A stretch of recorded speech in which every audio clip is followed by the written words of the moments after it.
और उधर कजाकिस्तान के जंगलों में लगी आग में 14 लोगों की मौत हो गई, जो मध्य एशियाई देश में इस तरह का सबसे बड़ा आंकड़ा है। हालांकि कजाकिस्तान के आपातकालीन हालात मंत्रालय ने यह भी बताया कि इस घटना में 316 लोगों की जान बचाई गई है।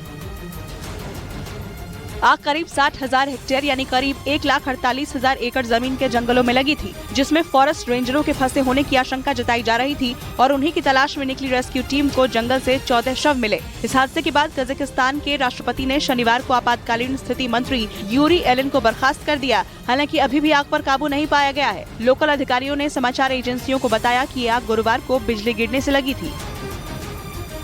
और उधर इंडोनेशिया में एक ज्वालामुखी फट पड़ी, जिसमें दावा किया गया कि 3 किलोमीटर की ऊंचाई तक राख फैल गई है।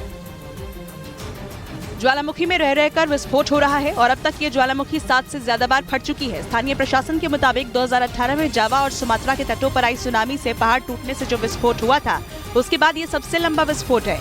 ज्वालामुखी फटने के बाद किसी के हताहत होने की सूचना नहीं है और न ही वहाँ जगह खाली करने के लिए कहा गया है। मतलब फिलहाल कोई खतरा नहीं है।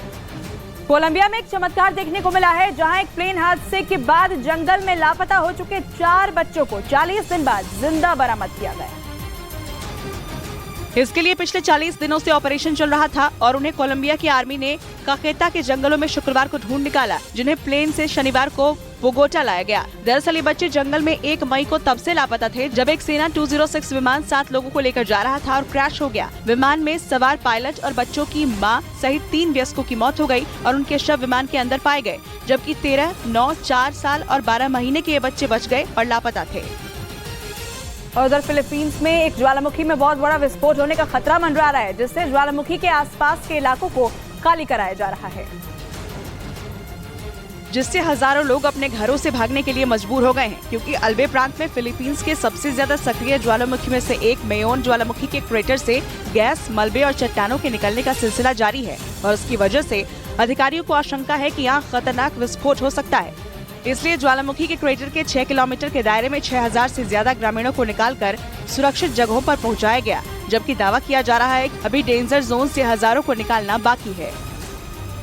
ताइवान को लगातार चीन से खतरा महसूस हो रहा है और इसी के लिए वो सैन्य तैयारियों को मजबूत करने में लगा है। शनिवार को ताइवान के तट रक्षकों ने देश के राष्ट्रीय महासागर दिवस के अवसर पर अभ्यास किया।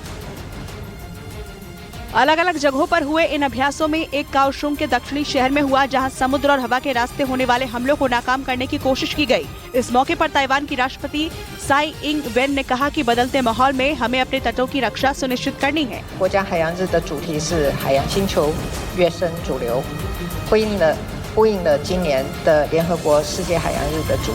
ताइवान लगातार चीन से घुसपैठ की चुनौतियों का सामना कर रहा है और साथ ही साथ दक्षिण चीन सागर में चीन की विस्तारवादी नीति की वजह से आने वाले संभावित खतरे से निपटने की तैयारी कर रहा है।